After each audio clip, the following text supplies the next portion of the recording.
આજે આપણે વાત કરશું ગોવિંદ પરેખના 5મા પેજની. એમાં પહેલા આપેલું છે સ્થાવર વિષની સંખ્યા. તો ચરકે 21 કીધેલી છે, સુશ્રુતે 55 કીધેલી છે, ભાવપ્રકાશે 9 કીધેલી છે, જ્યારે રસાનવે 5 કીધેલી છે. હવે આપણે જોશું અધિષ્ઠાન. તો વિરેચનમાં 6 હોય એટલે કે એમાં 5 રહ્યા ને બધામાં કોમન હોય, એ 5 હોય. મૂળ, ત્વક, પત્ર, પુષ્પ અને ફળ, આ 5 રહ્યા કોમન હોય. એના સિવાય એક ક્ષીર કીધેલું છે વિરેચન. શિરો વિરેચનમાં 7 કીધેલા છે, એમે 5 જે કોમન છે એના સિવાય કંદ અને નિર્યાસ કીધેલું છે. સ્થાવર વિષમાં 10 કીધેલા છે. આ 5 જે કોમન હોય એના સિવાય ક્ષીર, કંદ, નિર્યાસ અને એના સિવાય ધાતુ અને ક્ષાર. હવે આપણે જોશું સ્થાવર વિષના અધિષ્ઠાન. તો 10 આપણે જોઈ લીધા. મૂળ, ત્વક, પત્ર, પુષ્પ, ફળ, ક્ષીર, કંદ, નિર્યાસ, ધાતુ અને ક્ષાર. હવે આપણે જોશું જાંગમ વિષ. તો જાંગમ વિષનું અધિષ્ઠાન હોય 16 એટલે કે 16 હોય. એ દ્રષ્ટિ એટલે કે પ્રાણીઓની દ્રષ્ટિથી ને નિશ્વાસથી ને શ્વાસથી, દ્રષ્ટાથી, મુખસંદસથી, તુંડથી, લાલ એટલે કે સલાઈવાથી, નખ, મૂત્ર, પુરુષ, શુક્ર, આર્તવ અને શુક્ર ઉપરથી શુક, શવ, અસ્થિ, પિત્ત અને વિસર્જિત. વિસર્જિત એટલે કે અધોવાયુથી. હવે આપણે જોશું વિષ ગુણ.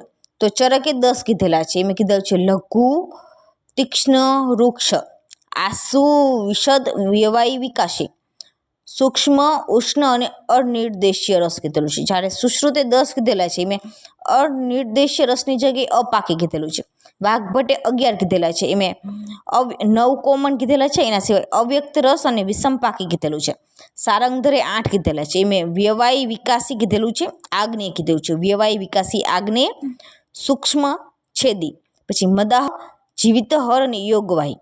તો યોગવાહી ચરકે વાયુ અને મધુને પણ કીધેલું છે વિષની સાથે. પછી યોગવાહિની પૂછે તો પીપલીને કીધેલું છે. હવે આ એક આઈએમપી ટોપિક છે, વિષ ગુણ અને એનો પ્રભાવ.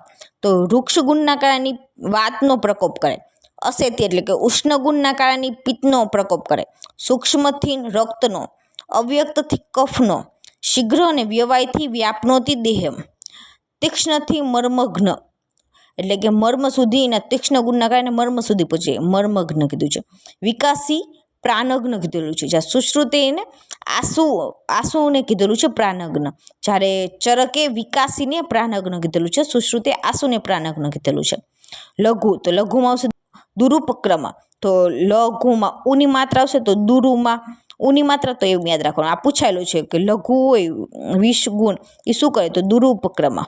વિશદથી ગતિમાં એટલે કે અશક્ત ગતિ દોષ. હવે આપણે જોશું સર્પભેદ. તો ચરકે 3 કીધેલા છે. દ્રવિકર, મંડલી અને રાજીમાન. તો દ્રવિકરમાં વાત હોય, મંડલીમાં પિત્ત હોય અને રાજીમાનમાં કફ હોય.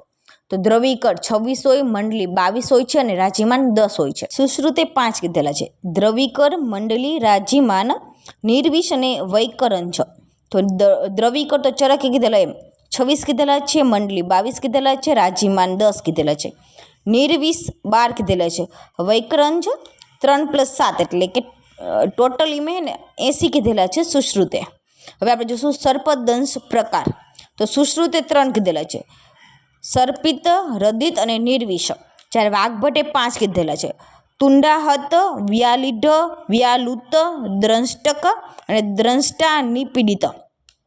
ચરકે 4 કીધેલા છે. વાઘભટ્ટે જે 5 કીધેલા છે એમાં પેલા 2 રહ્યાની સાધ્ય હોય છે, એટલે તુંડાહત અને વ્યાલિઢ્યુની સાધ્ય હોય છે, જ્યાં વ્યાલુપ્ત અને દ્રંષ્ટક્રિયુને ઉચ્ચ સાધ્ય હોય છે, દ્રંષ્ટા નિપીડિત્રીઓને એ અસાધ્ય હોય છે. હવે આપણે જોશું સુશ્રુત પ્રમાણે જે 3 છે તે. તો સર્પિત. તો સર્પિત સશોફ એટલે કે એમાં એડીમાં જોવા મળશે, ગહરાયુક્ત હશે, એમાં 1, 2 અથવા બહુ દંશ ચિહ્ન જોવા મળશે અને અલ્પ રક્તસ્રાવ થશે. અને ચંચુ માલક યુક્તાની વૈકૃત કરાનીચ એટલે કે એમાં હે ને ચંચુ માલક સમાન ફોલ્લીઓ જોવા મળશે. રદિત. રદિતમાં આવશે અલ્પ વિષયુક્ત હશે, લોહિત, નીલ, પીત્યા, શ્વેત રેખાઓ છે યુક્ત હશે. નિર્વિષ તો અસોફ હશે, એમાં એડીમાં નહીં જોવા મળે, અલ્પ રક્ત દૃષ્ટિ થશે, એમાં રક્તની દૃષ્ટિ પણ ઓછી થઈ હશે. રોગી હોય ને સ્વસ્થ હશે, એમાં 1 અથવા બહુ દંશ ચિહ્ન જોવા મળશે. હવે આપણે જોશું सर्पागाभी हित लक्षण એટલે કે भीरू व्यक्ति में सांप के छूने मात्र से कुपित हुई वायु किसी स्थान में शोथ उत्पन्न कर देती है, उसको सर्पागाभी हित कहते हैं. ચરકે શંકા વિષ કીધેલું છે, એટલે કોઈ ડરફોક વ્યક્તિ એને સાપ એને ડંખ ના મારે, ખાલી છૂઈને જતો રહે તો એમાં હે ને બીકના કારણે વાતનો પ્રકોપ થાય, એના કારણે એના શરીરમાં શોથ ઉત્પન્ન થાય, એને કહેવાય સર્પાગાભિહિત લક્ષણ. હવે આપણે જોશું વાઘભટ પ્રમાણે, તો વાઘભટે 5 કીધેલા છે, એટલે તુંડા હાથમાં હે ને આપણને ખાલી એનું સલાઈવા ટચ કરે, એને હે ને દંશ ના થાય, એટલે એ સાધ્ય કીધેલું છે. વિયાલીઢમાં આપણને 1-2 દંશ ચિહ્ન જોવા મળશે, પરંતુ એમાં રક્તસ્રાવ નહીં થાય, એટલે એ પણ સાધ્ય કીધેલું છે. વિયાલુપ્ત એમાં હે ને દંશ ચિહ્ન જોવા મળશે અને રક્તસ્રાવ જોવા મળશે, એટલે એને કુચ્ચ સાધ્ય કીધેલું છે. દંષ્ટક એમાં 3 દંશ ચિહ્ન જોવા મળશે અને માંસ છેદનના કારણે રક્તસ્રાવ જોવા મળશે, એટલે એને કુચ્ચ સાધ્ય કીધેલું છે. પણ દંષ્ટા નિપીડિતમાં 4 દંશપદ જોવા મળશે, નિરંતર રક્તસ્રાવ થવાના કારણે એને અસાધ્ય કીધેલો છે. હવે આપણે જોશું अरिष्टा बंधन, तो चरके मंत्र और अरिष्टा दोनों से विष को बांधने का निर्देश किया है. सुश्रुति 1 એટલે કે દંશ સ્થાન જ્યાં થયું એના 4 અંગુલ ઉપર અરિષ્ટા બંધન કીધેલું છે. હવે આપણે જોશું શસ્ત્ર કર્મ, તો સુશ્રુતિ 8 કીધેલા છે, છેદન ભેદન લેખન વેદન એશન આહરણ શિવન અને વિસ્તરાવન. જ્યારે ચરકે 6 કીધેલા છે, મેં છેદન લેખન વેદન કીધેલું છે, પાટન પ્રસ્થાન અને શિવન કીધેલું છે. વાઘભટ એટલે કે અષ્ટાંગ હૃદય 13 કીધેલા છે, જે સુશ્રુતે કીધેલા છે એ 8 કીધેલા છે, એના સિવાય ઉત્પાટન ગ્રહણ કુટન મંથન અને દહન કીધેલું છે. તો આપણે એમ યાદ રાખવાનું કે ઉત્પાટ કરતો છોકરો એના એને ગ્રહણ કરો, એને કૂટો, એને મથો અને પછી દહન કરી નાખો એમ. અષ્ટાંગ સંગ્રહ 12 કીધેલા છે, એમાં એને દહન નથી કીધેલું અને એમાં ઉત્પાટનની જગ્યાએ પાટન કીધેલું છે. હવે જોશું વ્રણ બંધન ભેદ, તો ચરકે 2 કીધેલા છે, દક્ષિણાવર્ત અને વામાવર્ત. સુશ્રુતે 14 કીધેલા છે, જ્યારે વાઘભટ્ટે 15 કીધેલા છે. એમાં એક્સ્ટ્રા ઉત્સંગ કીધેલો છે, જે બાહુભગ્નમાં આપણે જે બાંધવામાં આવે છે એ ઉત્સંગ કોની દેન છે, તો વાઘભટ્ટની છે. આ ક્વેશ્ચન પૂછાયેલો એકવાર પૂછાયેલો છે કે ઉત્સંગ કોને આપેલો છે, તો એ વાઘભટ્ટે કીધેલો છે. ઉદાવર્તના ભેદ, તો કાશ્યપ અને ચરકે 6 કીધેલા છે, પહેલે 4 કીધેલા છે, જ્યારે સુશ્રુતે 13 કીધેલા છે. એ આપણે પહેલા લેક્ચરમાં જોઈ લીધા. ચરકના ક્યાં હતા, તો વાત મૂત્ર પુરુષ શુક્ર છર્દી અને શવથુ, એ 6 ચરકના હતા. સુશ્રુતે 6 કીધેલા, એના સિવાય સુધા તૃષ્ણા ઉદ્ગાર ઝુંભા આંસુ નિંદ્રા અને શ્વાસ કીધેલું. તો સુશ્રુતે અપથ્ય નિમિત્ત જ કીધેલું છે. હવે જોશું અસ્મરી ભેદ, તો ચરકે એનો કંઈ અસ્મરીના ભેદ નથી કીધેલા. સુશ્રુતે 4 કીધેલા છે, વાત પિત્ત કફ અને શુક્ર અસ્મરી. હવે આપણે જોશું આવરણના ભેદ, તો ચરકે 42 કીધેલા છે, એમાં પરસ્પર આવરણ પૂછે તો એમાં 20 કીધેલા છે. વાઘભટ્ટે 22 કીધેલા છે, અમુક જગ્યાએ 20 અને અસંખ્ય પણ જોવા મળે છે. સુશ્રુતે 13 કીધેલા છે, માધવે એના આવરણનું વર્ણન નથી કર્યું પણ સંખ્યા પૂછે તો 10 કીધેલી છે.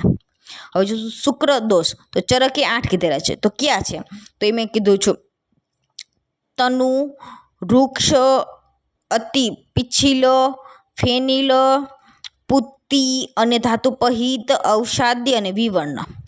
જ્યારે સુશ્રુતે 11 કીધેલા છે, એમાં સાધ્ય 4 કીધેલા છે, કષ્ટ સાધ્ય 5 કીધેલા છે અને અસાધ્ય 2 કીધેલા છે. આ ક્વેશ્ચન પૂછાયેલો છે કે શુક્ર દોષ અકોર્ડિંગ ટુ સુશ્રુત એમાં કષ્ટ સાધ્ય કેટલા હોય, તો 5 હોય છે. તો સાધ્ય 4 હોય કે વાત પિત્ત કફ અને રક્ત. કષ્ટ સાધ્ય હોય કુનપ ગંધી એટલે કે મરેલાની ગંધ સમાન આવે, ગ્રંથિભૂત હોય, પુતિપુય સમાન હોય અને ક્ષીણ હોય. જ્યારે અસાધ્ય 2 હોય, મૂત્ર પોરીસ ગંધયુક્ત હોય. Thank you.